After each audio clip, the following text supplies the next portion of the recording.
Господин Константинов все-таки был моим соседом многие годы. Его родительский дом и мой родительский дом находились как бы через одно домовладение.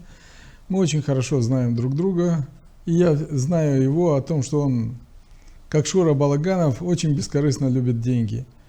И полагаю, что там в Народном собрании у нас и в исполкоме есть достаточное количество людей, которые тоже являются поклонниками День знаков.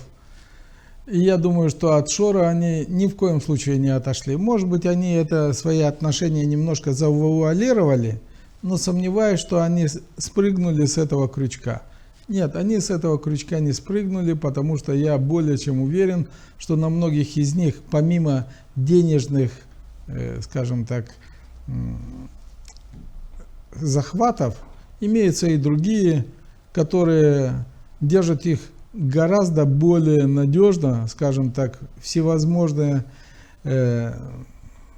нарушения, которые ими были допущены, вплоть до преступлений, которые ими совершались. И я полагаю, что Шор здесь покажет еще свое лицо.